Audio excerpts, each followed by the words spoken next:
So this is the inspiration for the soap that I'm going to be making today. So today I am making a custom order based off the image you saw at the beginning, which is a blankie. It's a blankie soap.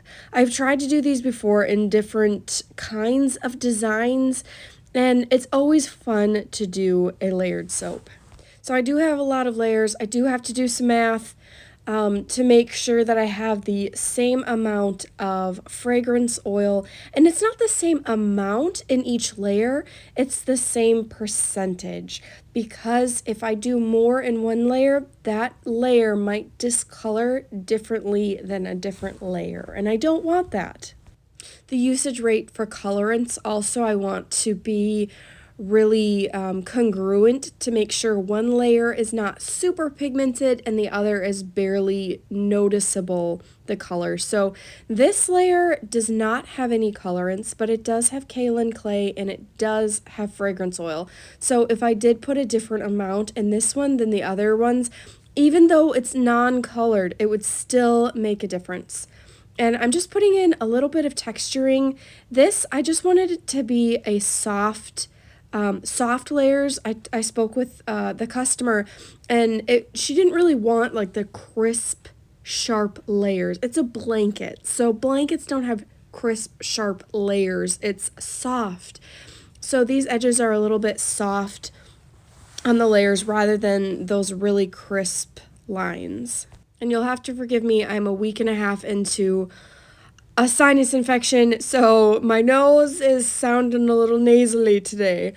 But here's that red layer going in. So the colored layers are actually quite small, but the way you can do that is you see how I'm kind of moving the mold around to let that color flood over the previous layer to make sure it's a complete layer, not choppy. And then those little texture going in.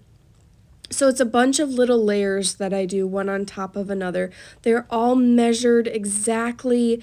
I don't freehand it or like guesstimate how much colorant or how much fragrance oil or how much batter.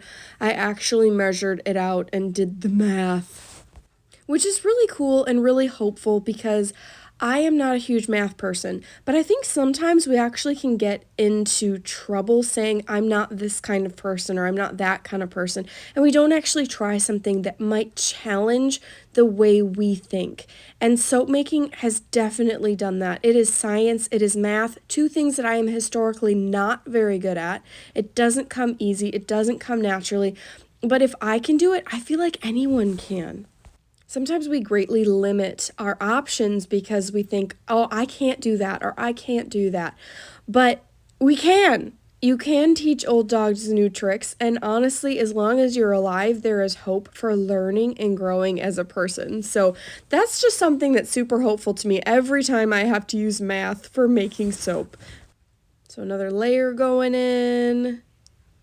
The scent is absolutely divine. So it's a mix of balsam fir, flannel, and chestnut and birch, I believe it was.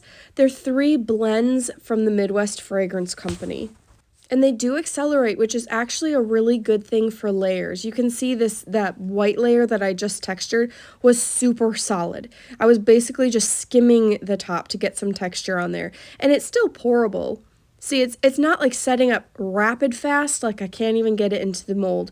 So this blend is perfect for layers, especially, I mean, you could do perfectly flat layers with this scent blend. It's not accelerating too fast. So I love that because when something accelerates so fast that you're like shoving it into the mold, it's impossible to really manipulate the color variation or the design variation. So this one moves at a perfect rate. So here I'm just going in texturing the top. This is a really basic design that I have done before. It's simple to do, and it adds almost like, what's the word? Like a blanket type finish. I don't know. I'm not a sewer person, as you can probably tell. But then I'll just go back the other way. And at this point, it is accelerating. You can see those lines are getting quite defined. I'm having to dig into the soap. So I will tamp it down a little bit after I'm done etching these marks in, so it won't be so so defined. It'll be more of a natural soft line. So there you go. And see how those little lines kind of settled in. And here I have some crushed cinnamon stick that I crushed myself. It smells amazing. And then I'm going to put some crushed peppermint leaves as well. And I just kind of scattered those randomly.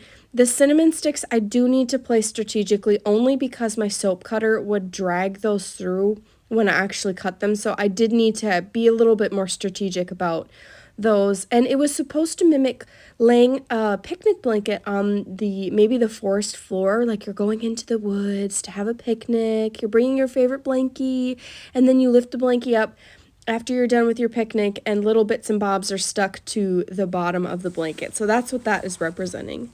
And this is always my favorite part because you get to see all of those lines and everything come together and how it turned out. Ta-da! I love it. I love that the layers are soft. They're not super sharp. It's definitely more like a crumpled up blankie, something warm and cozy. The smell is incredible. It is so fresh, outdoorsy. It's really good. So I did my business stamp on the side and now I am stamping the front, and the request was stay cozy. So I'm going to do those. I always spritz them with a little bit of 99% isopropyl alcohol. I keep a little spray bottle nearby because I use it a lot.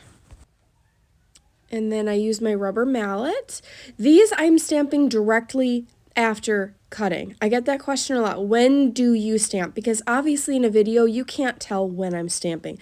But 9 times out of 10 I do stamp directly after cutting, simply because my recipe has a lot of hard oils, fats, and butters, which means they are solid at room temperature. They tend to set up. I also did use sodium lactate, which is a salt, and that just really gives a nice hard bar. So if I wait too long to stamp, it'll actually get really, really hard, and the soap actually might split when I try to stamp. So I do stamp directly after cutting. And then I'm just going in with my veggie peeler, Old Faithful, and beveling the edges just a little bit. I don't want anything too crazy with the beveling, just a light bevel. I'm so happy with how this turned out. And you can see, again, the white portion I did not color. That's just the color of the natural bar of soap with no colorant in it. This was such a fun project to do, and I really enjoyed the process. I'm so glad you guys came along for watching me make this. If you have any questions, feel free to ask in the comments or go find my shop at bluehavensoapery.etsy.com.